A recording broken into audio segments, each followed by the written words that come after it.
السلام عليكم ورحمة الله وبركاته dhegeystayaal kusoo dhawaada xalqad cusub muxuu ahaa barnaamijkiina oo ugu fiicnaadee ilaa haddeer waxaan rajaynaynaa in wax badan ka barateen barnaamijka waxaa la dhahaa say wallahi podcast waa walaalihiina maxamed iyo mohamed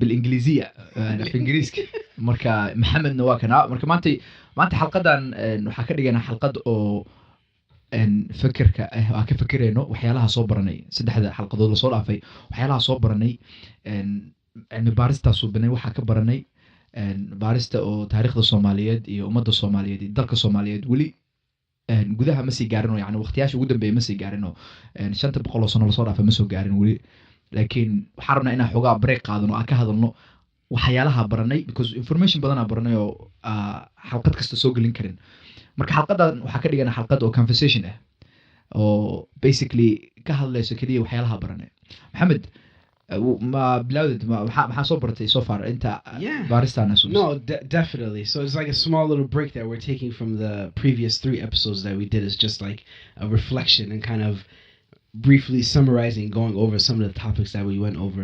And me personally, some of the information that blew me away, it was more of the modern information, like as far as Somalia, the purchasing power that Somali diaspora has, how many people are living in Somalia, the GDP, some more of the current things surprised me, but as well as some of the more ancient things. Like I didn't know Somalia had such rich trade history with other countries and other nations in the ancient world, like Egypt.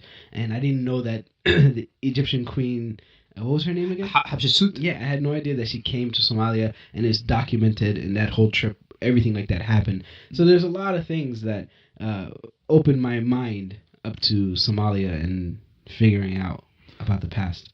That's good. We would like to hear more inshallah in the upcoming minutes in the episode. Nagala hadli kartaa aniga waxaa leeyahay waxyaalaha barto waxaa ka mid ah dhaqanka muxuu ahaa waxyaalo badan oo dhaqanka Soomaaliyeed oo it's easy in these days inaad dhahno Soomaalida waa qaldan yihiin oo waxaan ku qaldan yihiin iyo moogtahay badanaa waxa maqlaysaa dadka Soomaaliyeed waxaan ka qaldan isla Soomaalidaas dhihiyana Soomaalida waxay leeyihiin Soomaalida sound why Always focus on the negative. Always waxa qaldan iyo dhinaca xun kaliya baa ka hadalnaa waxa ugu weyn qabiilka moogtahay laakiin akhriska iyo baaristaas u binay waxa baranay waxyaalaha macaan oo dhaqankeena Soomaaliyeed leeyahay iyo qabiilka laftigiisa waxyaalaha macaan iyo fiican uu leeyahay baranay waa ka hadli doonaa insha Allah laakiin tan aniga indhaheedu furta taasi ahayd muxuu ahaa everything has its merits at the end of the day. Everything has its merits, good, bad. It's what it is. Everything has its merits and things that you can draw from it and lessons that you can take from it. If you deny Qabil, we all know the stigma that comes with Qabil, and we all agree on the negative aspects of it. Nobody is denying that. What we are trying to acknowledge is that it's still a part of your history. You cannot erase it. You have to acknowledge it, and you kind of have to see what merits does it have and what it can teach you. You can always draw a lesson from anything that's bad. Sometimes the worst things offer you the best lessons in the world. So that's the approach that I take from it. Absolutely. Well, horta hore you're right marka dhehaysid ma tirtiri kartid waa wax taariikhda ka mid ah waxa kale oo ku sii daraabo waa wax diintaada ka mid ah sababtoo ah quraanka Ilaahay aayadu wuxuu ku leeyahay yaa ayyuhalladheena aamanu inma khalaqnaakum shu'uuban wa qabaa'ila lita'aarafu I made you to nations and tribes right so that you do know each other. Yeah, exactly. So not that you separate each other but so that you may know one another. See the aspects, subhanallah, the layers. Right? Marka for us to ignore qabiilnimada iyo muxuu ahaa dadkaaga iyo meesha ka imaantay iyo dadka ka dhalatay iyo inaad fogeysid ama inaad tirtirtid waa waxba diintaada ka soo horjeedo waaye. You wipe it away. waxa diinta ka soo horjeedo dhinaca kalena waxa waaye in aad isticmaashid casabiya waxa la dhaho which is tribalism and iyo jaahilnimada iyo carabta ku noolaan jireen camal inaad ku noolaatido ignorance. aad hadid qabiilkayga saxsan dadkayga saxsan marka balancegaas loo baahan yahay waxa naga maqan maanta waa balancegaas waxa aragnay taariikhdeena inta ugu dambeysay 30 sano ugu dambeysay waxa aragnay dhinaca xun qabyaalada dhinaca xuna aragnay Last 30 years were not the best track record. yep Yeah. marka inaa ka dhigno qabyaalada waxa yani micnaha qabyaalada inuu yahay 30 sano lasoo dhaafay waa wax khaldan Yeah. Soomaalida ummadda Soomaaliyeed saa ka hadalnay waa ummad taariikhdooda at least ugu yaraan la dhihi karo 2000 sano ka badan jireen Yeah. Way Marka, way before. 2000 sano lasoo dhaafay 30 sano lasoo dhaafay kaliya ma fasirayso magaca Soomaaliyeed iyo ummadda Soomaaliyeed dhaqankooda ma 30 sano lasoo dhaafay ba fasirayso maya Yeah, no. It So doesn't ma- work that way. Yeah.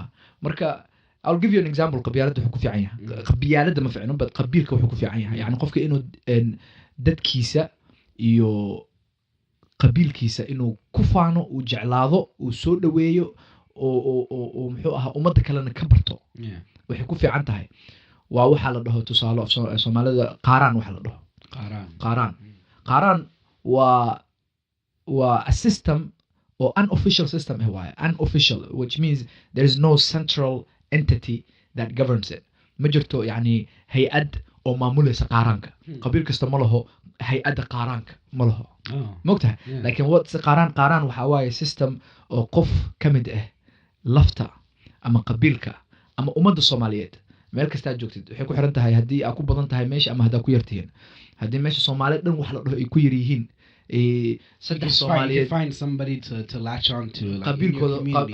qabiilka waxaa noqonaya markaas Soomaalinimada qabiil noqonayso Ah. qaaraankana markaas yaa loo arurinaa Soomaalidana loo arurinaa tusaalooyin badan haynaa Yeah. Minnesota iyo Mareykan tuulooyin badan aadaysaa waxaa arkaysaa oo tuulo ahoo ka baxsan muxuu ahaa One or two. waxaa degan markaas waxaa arkaysaa laba family oo Soomaaliya Somalia, degan oo laba qabiil kala duwan ah But they laakiin will, qaaraan isla they will come aruuriyaan. together. they like, they oh, collect money yeah. together hadduu qabiilkan wax ka haddii familigan wax u Something bahnaadaan happened. family It's kala a strong sense of community. Aha. Strong sense of community. marka regardless. iskuma socsoociyaan qabyaalad iskuma soociyaan sababta Soomaalidana way yarbo marka qabyaalad iskuma soociyaan laakiin qaaraankaas meel kastoo Soomaalida joogaan systemkaas uu socdaa wadanka Mareykan iyo reer galbeedka iyo wadamada kale they have to dawladda has to implement a welfare system Yeah. dawladda has to say war dadkeena oo liito ah ka walwalno dawladda has to say let's take some money from the rich let's take some money from the well-being let's take some taxes iyo canshuur bixino canshuurtaas caawino dadka oo less fortunate dawladda has to do that Somalia dawlad doesn't have a dawlad central government but iyadoo saas tahay It still managed to have some of the accomplishments that we discussed. earlier. qof Soomaali Yeah. kuma arkaysid unless uu asaga iskiisa oo si fiican isku baabi'iyo qof Soomaali hadda reer galbeedka qof Soomaali ma arkaysid oo shacbigiisa iyo dadkiisa ku dhex jiro oo dadkiisa xiriirinayo ummadiisa ku dhex jiro oo homeless oo blanka jiifo sababta xiriirkaas wuxuu keenaabo qaaraankaas iyo kalgaceylka iyo soo dhaweynta marka waxyaalaha uu ku fiican yahay qabiilka taas waa muxuu ahaa Some of the merits. some of the come with merits it, yeah. oo laga fikirinbo Yeah. waa an unofficial welfare system And we definitely, and this is what the like technically it's the third episode. No, Oh. right? It's the third episode. We had the introduction. It's not really an episode, but we're really experimenting. But we're also mainly this episode is focused on reflection and kind of pre-discussing some of the topics that affected us on a deeper level. And for Muhammad here, specifically, Qabil and the history that it's had in the past affected him in a very profound way because, like he said, we had 30 years of the Civil War dealing with our problems in the past, kind of dealing with the gripes and the fallout from that. Qabil doesn't have necessarily the best track record within the Somali community. It's not a topic that is easily discussed. However, I feel personally that it's a topic that we need to discuss more. We need to be open-minded about it.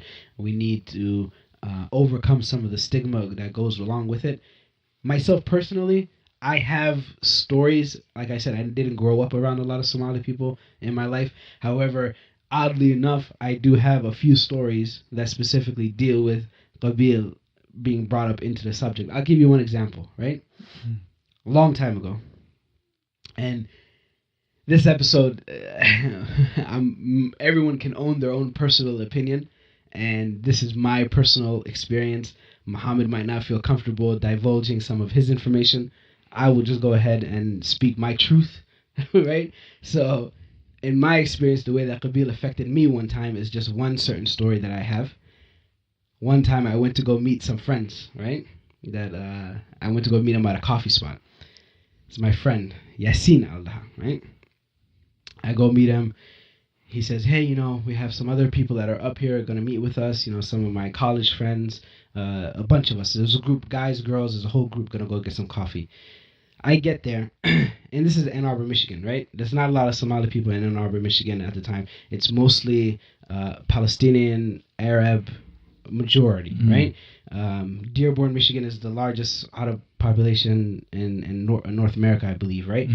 So anyways, I get to the coffee spot, and traditionally when you get somewhere, you don't just go straight. And if you know the people in that establishment, if you know the owner of the coffee shop, if you know the people that are in there, you don't just make a beeline and go bullet straight to the people that you're meeting with. You're gonna say salam. You're gonna say hi to everybody that you know there. Tradition, yeah. It's tradition. So I made my regular rounds. I said hi to Hafiz, blah blah blah. Did my rounds, and then when I got to the group of people, the first thing, I've never met these people before. The only person that I know in that group is Yasin, my very close friend. Shout out to Yasin if he's listening. His brother to me. But these girls, first thing they said to me was, what Qabil are you? I've never met them before in my life. What Qabil are you? Right? Yatahai. Like literally, first word. And these were not, again, these are not like old stereotype Somali moms sitting shahal abaya. These are college age Somali girls that are just living their life in North America. They grew up in North America. It impacts people in that way. What Qabil are you, Al Daha? I don't even speak Somali that well, but I do know that my grandmother sat me down for a whole night and explained to me, this is where you come from, this is what you are. I explained everything to them that way, right? I explained to them, I'm from this. By the way, aftiris. See, I already told you I don't know Somali, right? So it's like, so anyways, I told them legitimately, bam. I gave them the whole thing because in my head, I didn't want anybody to feel like, oh, this guy, he's ashamed of where he came from. This is what I am. I don't really care. I said that. Here's my lineage. Yeah, you asked for it. I gave it to you. What do you think they said to me? Do you know what they said to me? Oh, that makes sense now. Oh, okay. I said, what? What do you mean that makes sense? Oh, because you guys think you run everything. That's why you said hi to everybody before you came to me, before you came to us. And kibir. But the point that I'm trying to make here is that apart from the topic of Qabil, because that's just one of the things that we covered. We covered so much information the past 2-3 episodes that just to nitpick some of the things that we went into detail with, we'll take a quick break here, and when we come back, we'll discuss more some of the things that, race and identity and Islam in Somalia having like, what is that? What do they say? Intersectionality of the demographics. You're Muslim, you're black, you're a male, and you're living in North America. How do these things all coalesce and affect you as an individual? And when we come back, we'll lightly touch on those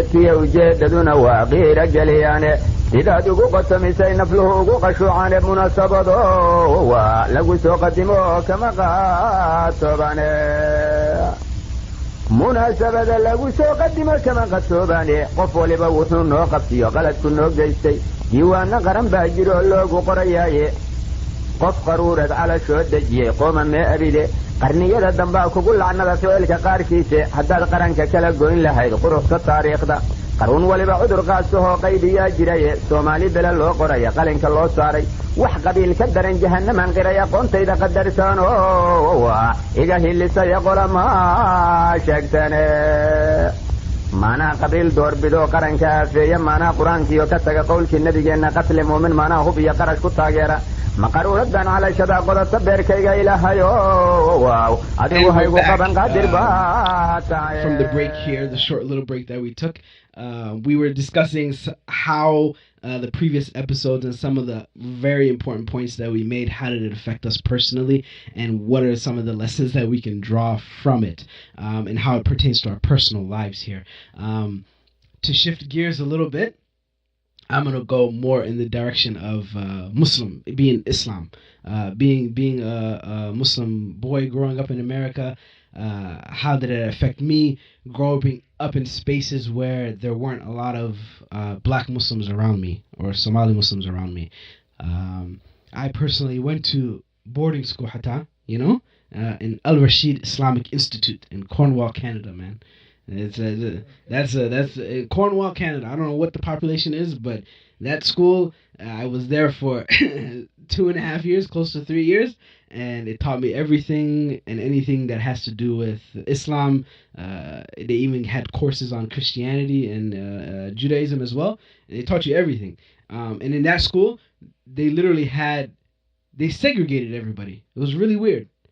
Hatta right now, we shouldn't do it as Muslim individuals, Muslim population. We shouldn't do it because Islam doesn't have a set race associated with it. There's no Islam is this group of people. That's it. Islam is across the board. Anybody, everybody. It's a unifying religion.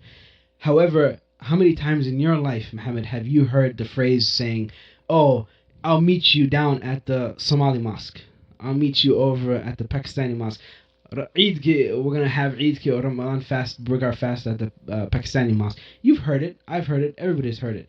But that's counterintuitive to what being Muslim is, right? Yeah, حدود ما jirto iyo borders, racial borders inay jirin There's no racial borders. In this boarding school, I remember it's the first time that it became so clear to me was because they had quarters off in the floors in the section of the boarding school. It was all boys boarding school, and it had literal sections where this is the Somali area, this is the Afghani area, this is the Bangladeshi area, and everybody had their own little corners, and everybody was segregated in a way. horta si waa dabiici, si waa wax natural ah in dadka muxuu ahaa raadsadaan dadkooda. Yeah, of course. waa wax natural ah, laakiin again to a degree though, yes, right? again it's the balance. It's the balance. So mashaajidka dhan markuu noqdo mashaajidka Soomaalida oo muxuu ahaa af Soomaali kaliya lagu hadlooyo ama Ingiriis lagu hadlaynin, khudbada Carabi ha ahaato, Carabi iyo Soomaali u bedelaan badanaa mashaajidka Soomaalidu ku badan yihiin, mogtahay Carabi iyo Soomaali u bedelaan, laakiin waxaa dhici karta mashaajidkaas inuu ku yaalo meel strategic ah, inuu ku yaalo in the middle of the town, where a lot of people work, and Muslimiin badan oo kala duwan from all walks of life, all walks of and muxuu ahaa and heritage colors, so imaanayaan way soo dhexgalayaan af Soomaali bisi maqlooyin iyo Carabi, mogtahay. So meesha la joogo waa Mareykan ama waa Ingiriiska ama waa Canada, for example, af Ingiriis lagu hadlaa, so Ingiriiska waa la soo geliyaa, most of them Ingiriis waa soo geliyaa, laakiin qaarkood Ingiriis ma soo geliyaan. From a strategic point of view, you're right, yes, but still it shouldn't have that franchise label of saying this is a Somali mosque. This is I agree with that. It's very strange. 100%. And I think me personally, like Ann Arbor, Michigan, again, this is just me personally highlighting certain things in my personal life. People who know me and that are listening to this probably already know some of this information. But Ann Arbor, Michigan doesn't have a lot of Somali. It's not a lot of Somali people. Literally, like my family and a few other families are like the main ones that first moved to that area. So it's like we did have some of my closest friends growing up, or even to this day, are Arab. And they're from Palestine mainly, and from Kurdish, some Muslim Kurdistan as well. So it's like, but some of these things as well, like when you view it and you point it out, it's like, I'll give you an example, right? One thing that I've noticed when you're a black Muslim, Somali specifically, when you're a black Somali Muslim around other Arab, particularly Muslims, you are viewed sometimes, majority of the time, as one of them. Arab. You're one of us. You're Ahlul Islam. You're Arab. You're not black. You're not really black. adiguna iskuma arkaysid Soomaaliduna iskuma arkaan and madow Somalis yihiin. arkaan because when somebody brings you that close into the fold, you kind of get secondhand smoke, and you start believing the hype a little bit, and you get involved, and you get engaged in it. Mm. I've literally come across multiple times when I was growing up where an Arab person would be speaking about an African American or a black or anyone of color and say the word, the forbidden word, you know? He would say, Nigra. Abid. Nigga, Abid. Abid, look at that Abid over there. Abid. That's why. And then laugh and joke and qasl. Uh. And I've literally seen Somali people laugh along and qasl along with it, right? And see like, oh, that's cool. I've never done that. I've never laughed along with it. That's why And you know why? You know why? qofka Soomaaliga But you know why I never laughed along with it? And this is all my brothers and sisters who are Arab who are listening and know this to be true. Specifically, I'm talking about a specific region in Ann Arbor, Michigan, right? And specific examples. I'm not generalizing and saying all Arabs are like this. I apologize if you're taking it that way. Specific examples, right? I never viewed it that way because when I was the only, if me and my other friend are walking somewhere that's predominantly black, I'm their brother. I'm their brother. Oh. They're the odd man out. They are the outside. They're in a predominantly Somali area. They're in a predominantly black area, and they feel really close to you because the title Religion. of Muslim, Yes. Islam, where we are one. You're my brother, and you're not wrong in viewing it that way. However, when the gears shift and you're around a whole bunch of your people and you see a black person who's Muslim, all of a sudden that person is the other. And that's the part that I have the gripe with. And most of our episodes, the last 2 episodes, we did discuss some issues with race and identity in Somali in the clash that happened. ha horta hore muxuu ahaa arinta cunsurinimada ma aha wax oo Arab kaliya ku xiran Yeah, it is. ma ahana wax cadaan kaliya ku xiran Soomaalida laftigooda waa dad cunsuri ah anaga laftigana iskala qaybino anaga laftigana waxa is dhahnaa adoon dad adoon ahaa nagu jira dhahnaa adoon waay kan dhahnaa madowga maxaa ku dhahnaa adoon waay Yeah. cabdigi adiga lagu dhahay carabka uu kugu dhahay Cabd, Somali has its Soomaalida own way dhahan Adoon, adoon right? waay Yeah. leeyihiin Yeah. waa maxay hadda story waa maqashay oo muxuu Yeah, ahaa the brother. ha Soomaali dhan qabsatay oo Muqdisho dhan qabsatay oo muxuu ahaa wiilkii gabar Soomaali Wanted to doontay marry wiil her, Soomaali ah gabar Wiil Soomaali Somali, doontay yeah. ya wuu doontay the family lost it. gabadhina waa rabtay maxay soo bisay walaalaheeda maxay soo biyeen gabadha walaalaheeda Well, maxay soo hooyadeeda too, right? iyo hooyadeed Yeah. iyo kulli Yeah. wiilka aabihiisa la dilay la gubay Subhanallah. la gubay so Subhanallah. marka ummad saas ahaanahnayoo waxaasaa nugu jiro We have our own issues. We have our own- comes to qabyaalada Yeah. waxa aan arkoono cunsurinimada arkayno Mareykanka arkoono iyo cunsurinimada Carabta iyo suubinayaan waa a reflection that is exactly waxa suubino waa kibirka Soomaalida ku jirto iyo isla weynida ku jirto iyo superiority complex waxa la leeyahay Soomaalida Taken to the extreme. Soomaalida ma haystaan inferiority complex Yeah. ma haysano yani You're isma better yasno than me. Yeah. We when it don't. comes to dadka kale isma yasno yani anaga dhexdeena waa siisnaa laakiin Outside world. outside world anaga ka sareyna Yeah. isku mudna Exactly. aaminsannahay isku mudna ma ahaba waa aaminsannahay Every man his own sultan. Yeah, it's and terrible. Kenyaatiga waa naga hooseeyaa aaminsannahay Ethiopianka waa naga hooseeyaa aaminsannahay cadaanka oo horumaray oo adduunka maamulayo uu naga hooseeyaa aaminsannahay Yeah, exactly. ma fahamtay marka isla weynidaas aan ugu jirto to some degree wax fiican waaye it's a self you know Yeah, and but confidence when it's taken to the extreme, When it's- that's when it has a problem. Like the Ah, brother who that one- happened to is terrifying. Absolutely. That's Yeah. that's the sickness ka markay Yeah. gaarayso markii when it changes from what do you call it a way of raising a High morals, a proud nation and proud people. You know what I mean? And from when it switches from that to an act of Aggression to a minority. against the others. Anyone Ma fahamtay? outside, yeah. Marka tusaale ku siina horta to just give you an understanding of how valuable it is a sense of Soomaalida already wixii haystaan oo kibirka Soomaalida ku jirto it's valuable. Yeah. I want to emphasize that but I'm not going to shy away from highlighting the negativity about it with, like the sheekada hadda ka hadlan. No, I like how you So- tied it back into us because it's not an Arab individual thing. Aha. Some people within ourselves we have the same type of terminology that we use. Absolutely. against So each other, yeah. there is this book that waxaa qortay Harvard professor aa qortay oo la dhaho Amy Chow. She wrote a book that's called The Triple Packet. The triple packet. The Triple Package al dhahaa. Oh. Buugaas waxay ka hadlaysaa waxay leedahay dadka immigrantiga oo Maraykan imaadeen are living the best life in America compared to dadka Maraykan muddo badan joogeen.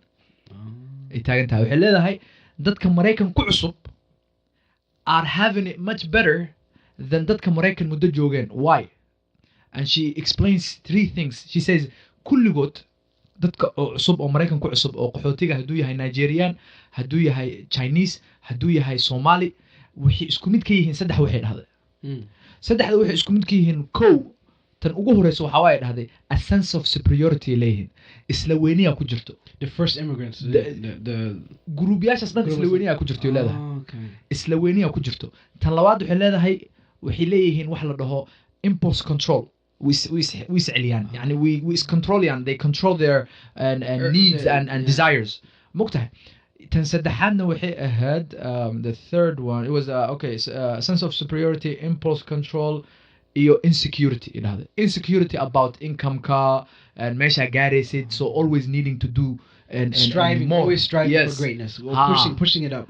So then the book talks in details about all 3 of them. Yeah. I just want to highlight the sense of superiority one. Example is so qadaniya. They say they did a study on Pancho people study kusubian. They just want to highlight how important it is to have a sense of confidence in yourself and in your culture and in your dhaqan and in your detail. And how important it is in ciyaalka taas lagu koriyo. Ma fahamtay? So waxay leedahay waxay keeneen a group of people ay keenayaan oo naaga cadaan ah la keenaa. Ama kaso waxaa leeyahay imtixaankan aan laga qaadaa muxuu ahaa imtixaankan aan laga qaadayno waa imtixaan muxuu ahaa naagaha cadaanka kuma fiicno ma yaqaanin sida loogu shaqeeyo way ku xun yihiin and historically imtixaankan markaa ka qaadnay just fact it's not a fact but it's a statement it's just something they put in there to mess with them before they take the test. Testiga qaadanayaan and then they get a score and then they bring another group of isla dumarkii cadaanka ahaayeen isla imtixaanka loo keenaa laakiin maxaa lagu dhahaa markaa ma taqaanaa imtixaankan for some reason ma naqaano waxa yahay for some reason inaga khatar ku ah naagaha cadaanka khatar ku ah laha you know what I mean, switch it up and then they compare the 2 results. The group lagu dhahay you're bad at it and you're bad at it has much lower score because they got mind games. It twisted their brain already. They do the same thing on muxuu ahaa madow lagu suubinaa and they do the same thing on different groups of people. They make you go into a defeatist mentality. And then they say that is the effects of one sentence or negative and the effects of one sentence or good on a grown ups. Can you imagine the effects of years of being raised as a child being told war qatara tahay dadkaagana waa fiican yihiin adigana qatara tahay diintaadana waa saxsan tahay dhaqankaagana waa dhaqan fiican ummadda Soomaaliyeedna wax ka fiican male from day one soo noqona cunugaas imtixaan ku adag ma leh wax ku adag ma leh and you build up that self-esteem. Absolutely. The opposite is cunug kusoo koro xaalad oo muxuu ahaa who views his dadkaaga baaba waaye qabyaaladii yaqaaniin. So that is what I want to get away from. Aniga waxa Soomaalida hadda inkastoo 30 years aan ku jirno qabyaalada xun iyo effectiga qabyaalada negative-ka aan leenahay waa inaan ka orodnaa muxuu ahaa the idea of in Somalida is iyaga laftigooda is niyad iska ridaan. Defeatist mentality and get away from it. And like I that's an amazing review study that they did. I didn't even think of that. Well, that's crazy. Just the effect that a few small words can have on the brain in an adult. An adult. That's insane. So just shifting gears a bit here. We hit some heavy topics there right off the bat there. So if you're listening to this, this is what episode are we on now? 25. What episode 4 officially, and mostly this episode is just covering some of the previous episode is a reflection episode. We're just detailing some of the topics that we touched on when covering ancient Somalia before we get into the medieval era of Somalia in the next upcoming episode. Right now, we're kind of just discussing some of the topics that hard hit us and some of the points that were made in our research that we covered that we never knew before. For example, aside from the race, identity, Muslim, and Qabil talk, I had no idea about the whole Masjid al-Qiblatain in Somalia. I had no idea that it was oriented towards Jerusalem before the Kaaba, which indicates that Somalia and Islam have been closely linked since the beginning. Since the beginning of Islam, mashallah. That's insane, mashallah. That's something to be proud of. Just be proud of it, to think about. And mashallah. Yeah, and it's just some of these things. And what was the entire premise and point of you and I, like us, the team here, wanting to create the program here, the podcast, was mainly just so that we can have a place where we can discuss things that we didn't know about Somalia, things that we may have thought about, but wanted to do a bit more digging and research and uncover and for ourselves and say, whoa, there's no way, and then find out it is true. And I'll go another lesson that we learned from the readings. It's a beautiful one. It's a funny one, but it's also a beautiful thing about Somalida dhaqankooda hore. So to give you a context, muxuu ahaa guurka marriage in the Somali culture, mogtahay, and nomadic culture in the Somali nomadic culture, and waagi oo tuulooyinka la degnaa ay dadka guura ahaayeen, people were moving constantly, mogtahay, from one place to another. oo marka muxuu ahaa da'da i ragga ku guursadaan waxay ahaan jirtay around 20 something. That was the marriage age. Gabdhahana waxay ahayd around 15, 17, by the time 20 got to go to Badana was already and waa la xareeyay already. You know what I mean? Yeah. But in some situations, when a girl gets to the age of let's say 40, badana gabadha markii la soo doonanayo arooska markuu dhacayo wiilka gabadha soo doonanayo mogtahay. It's not the other way around. It's not the other way around, yeah. gabadha gurigeeda iska joogtaa wiilka imaanayo dhaqan ilaa hadda awadano diinteena ku jirto. That's all the heavy lifting now. We do the work. That is in 99% of the time.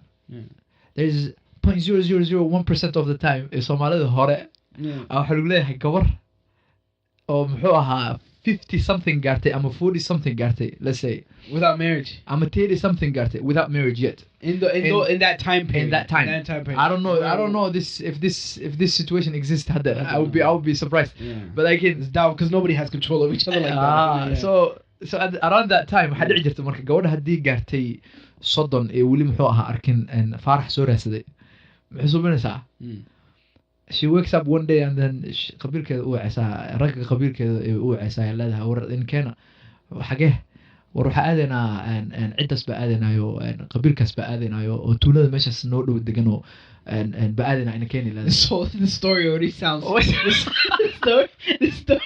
the story already sounds dicey, bro. She got up and said, "Yo, wait, let's go.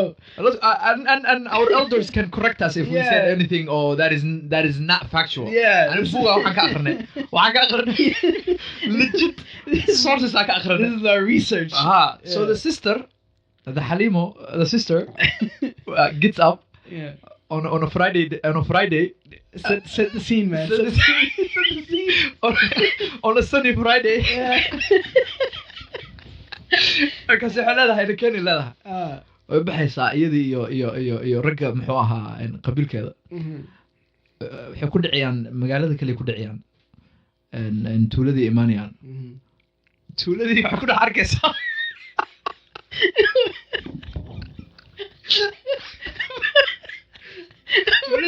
tuuladii waxa ku dhac arkaysaa. Faarax iska socdo.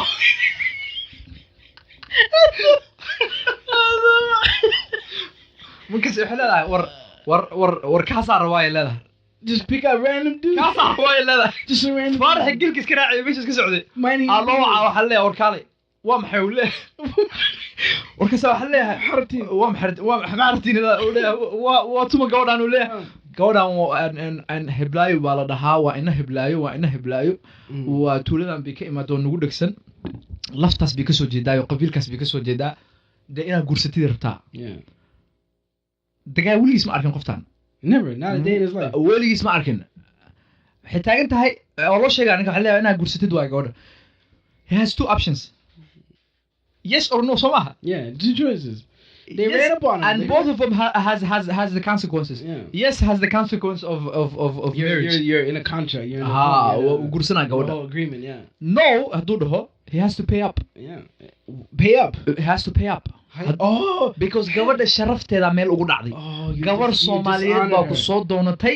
You disrespected. oo dee qabiilkeeda iyo She brought everybody together. soo baxdaybo way imaaday oo way ku soo doonatay oo waxay dhahday and let's go. So basically, you reneged her offer in an official capacity, and you disrespected her You whole disrespect her whole and tribe. you disrespected her whole tribe. And now you have to either pay. So You have to it's either a pay win- up. It's a win-win for her. Either it's win-win for her. family and her tribe. Ah. Either way, they get what they want out of it. Aha. And therefore, Can you imagine? That's such a You know the scheme, bro. beauty of that though is even though it's unfair to the guy, It's unfair. or rabin and That maybe circumstance, tii yeah. saddexaad ama tan afraad. Yeah. hadduu single yahay probably it's a situation oo loo sahlay, but laakiin Most of the marriages at that time in the world that we're discussing, they had most marriages, not exclusively to Somalia, but most everywhere in that time frame, in that time period, marriages were seen more as like a business agreement transaction kind of thing. Like No. no. What I'm imagining it as like. This right here, this specific example is just a scheme, bro. It just sounds like a setup. it's not a setup in a way. It might seem like a setup, you know, It's a but setup. but you know what? It is total color. You know what good thing it does? You know what good thing it does for society? Gabdhaha oo wili guursanin Yeah. are not going to worry about and marriageless muxuu ahaa life. War haddii xaaladda adkaatay oo There's always going to be somebody for somebody. She always has that option of just walking up into a village and saying, yeah. And I'm sure in some places in the world right now, and I mean this in the most utmost respect, there's certain areas in the world like Japan, for example, and They're dealing with like, gabdho badan oo la guursanaynin oo iska taagtaagan. The population literally doesn't match up. There's a surplus of men and not enough women to go around, so the women have to be specifically they have like whole like day fairs where they come together and they have like dating sections where they try and figure out who this life partner will be. And they have to like surplus of ladies. Of ladies, and there's not enough men to go around. So it's like it's just fascinating to think. So marka gabadha bro, they set him up. I don't know. That's a beauty of dhaqanka Soomaaliyeed. You're saying it's beautiful, it is but that guy beautiful. who's just walking his ghost. It is beautiful. Yeah, it's a setup. Bro. It's a very de facto unofficial. Like again, there's no central government that is implementing social reform, social waxaas ma jirto. systems. Yeah. Anaga ismaamuli jirnay. So we said we had a problem. We had a problem all night. Gabadh baa meesha iska taagan. Wuxuu ahaa probably that guy who's out here just herding goats all day. They're probably this guy. What is he doing? Like he might even be the eldest son in the family, and he needs to hurry up and get married himself. Ugu mashquulsan yahay laakiin But he's dealing with the goats all day. Get him. So it's basically everybody had a need and it needed to be fulfilled. Bro, Mashallah, man. Mashallah, this is a scheme, bro. It's our ancestors. It's our ancestors' way of again though figuring life out. But it's different times, man. And it was not the majority. It's not the majority. We said 99% of the time. I heard so many stories. Like the one story that I heard of a marriage that happened was a friend of mine, his grandparents. And this episode, if you're just tuning in right now. Fast forward and skimming around is basically Muhammad and I are just reflecting on some of the topics that we previously discussed in the show. And to my point that I was making here is that a friend of mine, in the terminology of marriage in Somalia and ancient Somalia, this isn't ancient though. This is like, I'd say, well, 1930s, 1940s, right? He said that when his grandparents were getting married, the father, his grandfather, was Wadad. Like, he didn't want anything to do with anything, right? He was just Wadad. He was the oldest son in the Somali family, his tribe, his family, and he had nothing to do with anything. He relinquished all of his titles to stuff, and he just wanted to be a Wadad. He was living in Ethiopia, and that's just what he was. His grandmother was originally assigned to marry the guy's younger brother. Yeah, she was supposed to marry the younger brother. What ended up happening was the two families were fighting each other, right? Some Romeo and Juliet type stuff. The Montagues and the Capulets were fighting each other. So then all of a sudden, the younger brother that the girl was supposed to marry, his grandmother was supposed to marry, got killed in the fight, right? So now all of a sudden, the terms of the agreement that this marriage was supposed to solve the bloodshed and stop it, now that's shaky. There's no guy that's in the picture to marry the girl to make the peace. So the older brother steps in. The older brother stepped in. He had to come. He had no desire. He's much older. He's literally like in his 50s or Maraya, and he had no desires to have children. He was with that, and then with that, Islam Muslim Sheikh, he had no desires of having kids or anything like that. He comes back and he says, for the greater good, I'm gonna marry the woman that was supposed to marry my younger brother to keep the peace. And the girl's family was so happy because they said, look, this is the oldest brother. This is like what they were after the whole time. So they got married, yeah? They got married. This guy had no plans to get married and have kids. Fide. They ended up having 13 children. MashaAllah. MashaAllah, right? So it's like, life has a funny way of turning its wheel. And you don't know where things are gonna go. Right, and that's actually it has a term in the Somali language. It's called dumal. Markii muxuu ahaa wiil oo gabar qabo gabadha hadii muxuu ahaa ay tagto muxuu ahaa there's actually a term for that. It's called dumal. Gabar haduu ka dhinto odageeda waxa guursanayo muxuu ahaa her closest brother the guy walaalkiisa guursanayo haduu dhinto wiilka dumal that's another system that we another have. System or another social self-governing system that we had in place. Yes, it's marka. Yes, it's fascinating, man. And all of these things, man, like honestly, go ahead, yeah. Waxa kale about marriage that we learned in the reading. That I used to think it was a stereotype. I used to think it's a stereotype on some qabil in the Somali people. Oo ku dhex jiro qabil Soomaalida kamid qabil Soomaalida kamid dadku ku dacaydayaan ay dhahaan qabilkana suubiyo. But I don't think it's only one qabil. I don't think it's only one qabil. I think it's multiple qabils and a lot of qabils that actually does this. Yeah. But in the readings and this book what is it called? Blood and Bone Somali clanship. The is the British writer, right? The Yeah. guy that he lived amongst Somali people for. Yeah, it's a fascinating book. Yeah. So wuxuu ku leeyahay haweenka and guurka Soomaalida qaarkood xusubinaada guy gabadha inuu lagdin la dhaco dilaa jugta What? Soo usoo baxsanaa uu feeraa uu qaraaca suxul u gelinaa dhawa dagaal Insane. habeenka ugu horeeyo The night before their. habeenka ugu horeeyo the night before ma aha habeenka laftigiisa the first night muxuu as ahaa husband and wife. aliyahay gabadha waa wrestling match u taalo isoo tababaran. For what reason? The reason is But again, he's giving her a warning. Don't play with Don't me. think that I play games. Amal. That's some wild You stuff. you need to take your line. That's wild. So he was talking about gabadha bruises. That's wild. Again, I don't know if it's a fact, but like Soomaalida dhexdooda iyaga isku dacaydayaan. Waxa isku dacaydayna and hal qabiil lagu sheegaa. qabiilka kalena qabiilka lagu ku sheegaa. And everybody has their own stereotypes. Everybody has their own stereotypes, and it was possible that it could happen. But also, here's the thing, right? Like how do you know though? Waxa dhici karto and probably a skinny guy isku day inuu gabar and the woman he ends up getting beat up. Asaga la qaraacay karto. But look, here's the thing, right? Here's the thing also that we have to understand about the time frame that we're discussing and the types of marriages that we're discussing. This is the medieval ages, ancient Somali type situation, right? Hopefully not. But also in that time frame that you're talking about, Somali had a stereotype of one Somali tribe was they used to do this thing. In that movie, my favorite movie of all time, Braveheart, right? Mel Gibson. The whole movie, with the premise of it, was William Wallace, uprising, Scottish, all that stuff.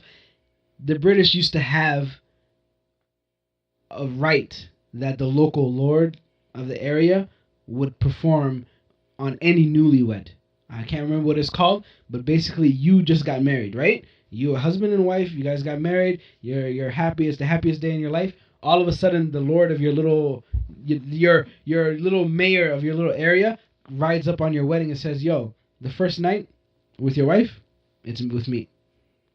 It was a British law in the medieval times. It was called I can't remember exactly what it's called, but it was literally a law that they had enforced in British. They also had in their scripture iyo literature and reer galbeedka gabadha inay tahay muxuu ahaa iblis inay ka imaatay iyo shaytaan tahay waxaas aaminsan. That's the reason why she has the monthly. So aniga horta hore Soomaalida even though hadda waxa ka hadalna arin oo unfortunate oo dagaalka iyo qaraacitaanka gabadha la qaraacayo haweenka arooskeeda, even though that is an unfortunate muxuu ahaa situation, Soomaalida dhaqankeena ma aha dhaqan muxuu ahaa gabdhaha muxuu ahaa yani hoos u dhigo.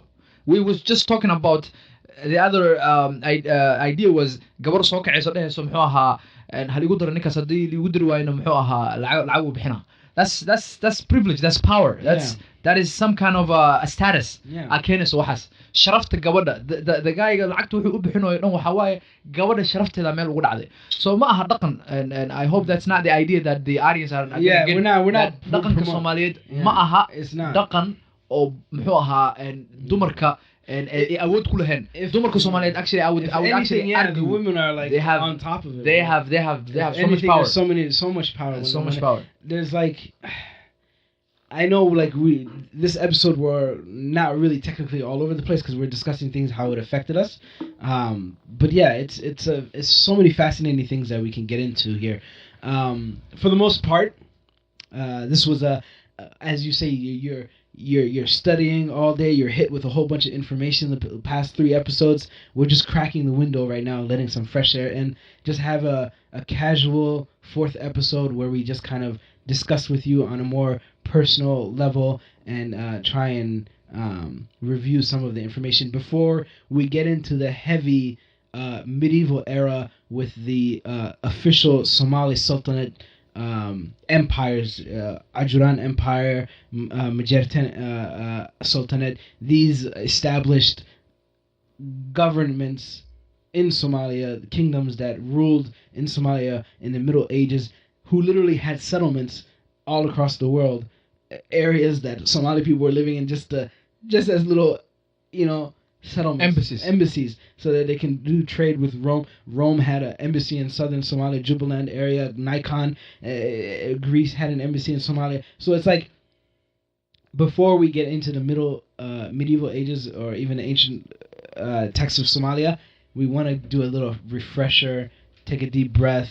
We'll get into some facts here in the upcoming episodes. Yeah, and we hope that by now. This is like you said, episode afraad. Yeah, it's 4th episode. By now, we hope that sida anagana muxuu ahaa baxthigan iyo cilmi-baaristaan asuubinay, research asuubinay, waxay nagu abuurtay wadannimo nagu abuurtay, waxay nagu abuurtay muxuu ahaa jacayl u qabno dadkeena iyo dalkeena iyo that should be the first thing that you know. We really love Somali. Anagana waxaan rajaynaynaa dadkan dhegeysanayaan, walaalaheena dhegeysanayaan inay iyadana taas ku abuurtay, isla arintaas ku abuurtay, nagu abuurtay jacayl ummadda Soomaaliyeed, dadkiina Soomaaliyeed, wadankaaga Soomaaliyeed, dhulkaaga Soomaaliyeed u jeclaatid si oo muxuu ahaa dee ku tusayso inaa ahayn dad oo ummadaha ka mid laakiin dhaqan macaan oo ummadaha kale laga helin inaa heesano. You have your own history, you have your own culture, you have your own people who are out here flourishing, thriving, The diaspora is thriving. The Somali people within Somalia are thriving. Ah. The ethnic Somalis who are living in Kenya, Meel kasta aad joogtiin. Djibouti, South Africa, everywhere, man. Australia. Anywhere Somali people, we're out here, we're thriving, we're flourishing, we're doing great things, and that's what the show's about. It is what it's about. Like this show is not about. Let's talk about what What this the show is not about. We're You know not what about is it shutting about? down other people, man. Ah. Your Qabil is this, so you're terrible. We're not about perpetuating the cycle of Somali people. Negative news. When you Google Somalia, this car bombing happened here, da da da da, or Somali people pirates did this. I'm personally not about perpetuating the constant. If you want the negative news, it's not hard to find about Somalia. What is hard to find is the good, positive, uplifting, great things that Somali people are doing on a day-to-day basis. Somalia opened. There's a woman in Somalia who's from Sweden. She's a Swedish chef. I can't remember her name right now. It's escaping me. She's a Swedish chef. You can just Google dairy farm in Somalia in YouTube, and Somali people don't traditional cow milk. Somalia doesn't really mess with that. Somali people in Somalia don't really mess with that. They only mess with camel milk and goat milk and things like that. They don't really mess with traditional cow milk. So this woman, amazing woman from Sweden. She's a pastry chef. She opened Somalia's very first dairy farm within Somalia, and she makes Swedish chocolates and desserts and things from it. And it's amazing business, right? And it's flourishing and thriving in Somalia. But these are just like things that to kind of highlight and bring to your attention that negative news always travels quicker than good news, and I want to show good news about Somali people. Also, to expand on that, this show is also not about Somaliland. It's not about Puntland. Yep. It's not about Jubaland. It's not about Hiblaya land. This is about Somalia. Ma aqoonsanin wax la dhaho Somaliland. Mana aqoonsanayno. Mana اعترافسنين mana jirto waa xuduud. Own your opinion, man. It's my opinion, and it's the official opinion of the international community, and the official opinion of the Somali government, and the official opinion, I believe, of the Somali people. Absolutely. We do not have a one man one vote. If we had one man one vote, it will show that we all believe in a united Somalia. Some of us qabqablayal iyo warlords that run Somaliland, that run Puntland, that run Jubaland, who thrive off of the disunity, man. They thrive off of the disunity. They thrive off of that. They want their special kursi to remain, and they're feeding the qabyaalad iyo xanuunka colonial the hardship. You know what's the sad thing? The saddest thing marka arko qof weynaaday oo ilaahay maskax siiyay oo adduunkan waqti badan joogay oo bariis iyo pasta dhar ka dhargeeyay 70 years of living thriving oo maskax ilaahay siiyay inuu soo istaago dhaho aniga Somaliland ba ahayo xuduudeedii waa tanaayo meeshan baa la ii xadidayo yaa ku xadiday marka dhahdidna wuxuu ku leeyahay aabahayga oo British ka ahaa awowgahayga saan ahaa war colonial it's damaging. Are you a slave to the colonial and mindset? Are you a slave of the colonial? And it's beyond damaging. And by the way, this is not only a rant on Somaliland. I'm not especially picking on Somaliland. Man. Anybody can get it. And Puntland as well. And just to a lesser degree Puntland and Jubaland, because the one who's always in the news seeking autonomy. So Puntland madhuhu so and wago ena like even though iyaga xataa ay qabaan bipolar and muxuu ahaa political stand. We basically we just want a unified Somalia. Everybody's on the same page. One Somalia. Jareer waxa la dhaho ma jirto, Bantu waxa la dhaho ma jirto. We're all Somali, man. Somali waa Somali. qabiilkaagana waa wax adiga aad ku faani kartid oo jeclaan kartid. Exactly. Like it doesn't give you a right to discriminate. Here's the thing. Final note to say on the topic, and then we're gonna wrap up here. There was a famous African American poet. He basically equated colonialism. A beautiful example. He said basically, you're in your home right now, whatever circumstances your house is in, with your roommates, however it is, the way it is. You're in the living room watching TV, sitting back, relaxing. Your roommate's in the kitchen washing dishes, doing the chores. Your other roommate is in his bedroom reading a book. Somebody just barged in the house. In that current state, you all three could be doing any one of those things at any time. But that person, when he barged in the house, he said, "Oh, it looks like this is what their natural state is." The guy who's relaxing, he's always been privileged, so he can continue relaxing.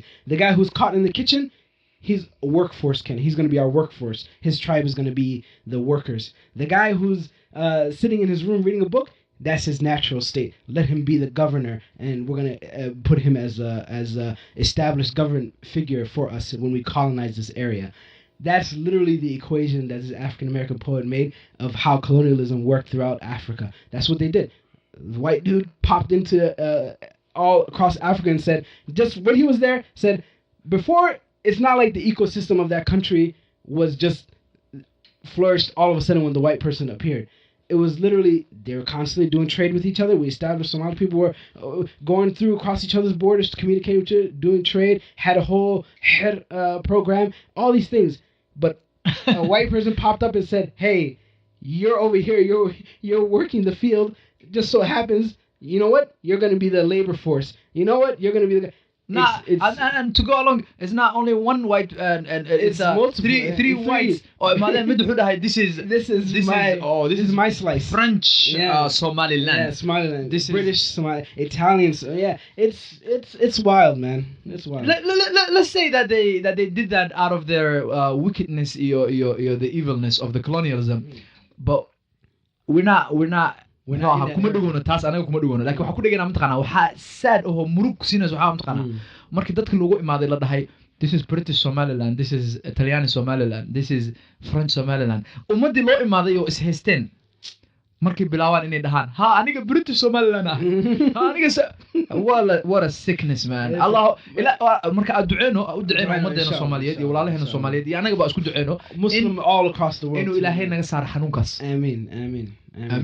So we're just going to wrap things up here. Please stay tuned for the next episode. We will definitely get into our regular scheduled programming. This, again, was just a breath of fresh air, more casual. Wanted you to kind of get relaxed here. And next time we will discuss medieval Somalia and really get into Ajuran Empire, Majoriten Sultanate in the kingdoms of Somalia and the various settlements that Somalia had in the past. Thank you for listening. Share, subscribe, comment, all that stuff. Have a good